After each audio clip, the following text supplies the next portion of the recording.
Hi, welcome to this page of the notes. What we're going to do here is look at and or inequalities when it comes to word problems. Now, right away, you should recognize this equation. We saw this equation in the last section of the notes when we were solving absolute value equations with an equal sign when it came to solving word problems. In fact, I believe what we did was a problem concerning the U.S. Mint and the target range for what quarters were allowed to weigh. If a quarter fit or weighed within that range, it was accepted and put into circulation. And if the quarter was outside of that acceptable range, then it was discarded and destroyed. What we're going to do here is going to be another one of those using the exact same equation, but now it's going to be an inequality, since that's what we've been working on for the last several pages of our notes. So let's go ahead and take a look at the problem. It says Amanda is apartment hunting in a specific area. She discovers that the average monthly rent for a two-bedroom apartment is $600 a month, but the actual price could differ from the average as much as $225 a month. Write and solve an absolute value inequality for this situation. All right, so here's what we've got. Remember, the central value is going to be that target value that you're looking for. Well, since we're told the average is $600 a month, guess what our central value is? Yeah, it's going to be $600, and then it could be plus or minus that, our range, by $225 a month. Now think about this. $600 is my central value. The rent could be up to $250 less or up to $250 more. And all those values in between are the potential values or prices she might find for rent. That looks like an and inequality. And you're right, it is. An or would be if the values are going in opposite directions, and they're not. I'm right around that central value. It could be anything in here. So let's go ahead and set up an and inequality, and remember that that is less than or equal to. So here we go. I'm going to have the absolute value. That is my highlighter, and I don't want that. There's my marker. All right, so here we go. It is the absolute value of x minus $600. I need less than or equal to, that's how we get an and inequality, less than or equal to $225. Well, now because I've set up a less than or equal to, when I set up my inequality to solve, I know I'm going to be and. So here we go, let's set it up.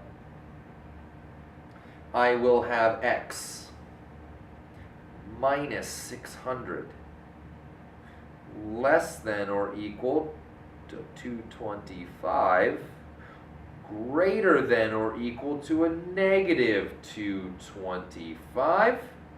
We know that this is dollars. I'll switch it back to dollars in just a second.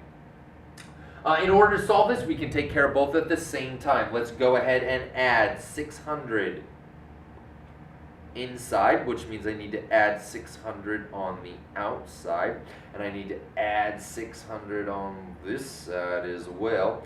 And here we go. In the middle, that's going to leave me with an x less than or equal to 225 plus 600, $825. So $825 would be the top end for apartments in this particular area. The average is 600, but they could be as much as 825 if they've got like the marble counters, right, and 3 bedrooms, and maybe the clubhouse has a pool and a workout area and stuff like that, right?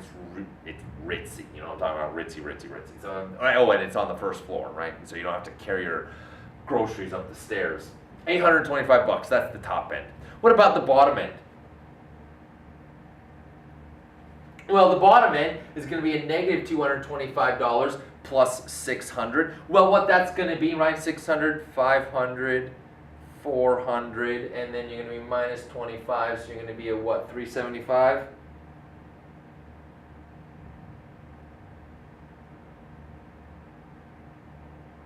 Yeah, 375, so 300 I don't know why I feel like that is wrong. Let me double check that on my calculator just to make sure. I don't want to lie to you guys. 600 minus 225, 375. So $375. That is the bottom end of the rent. That's going to be as cheap as she would find an apartment in this area. $600 is the average, but it could be as cheap as $375. Maybe that is a one-bedroom apartment. The bathroom's kind of iffy. It's on the 3rd floor, so you got to walk up all those stairs. It has absolutely no amenities whatsoever. It doesn't come with a garage or a parking spot. You know, it's just like a college dorm. That's what you guys have to look forward to when you get to college.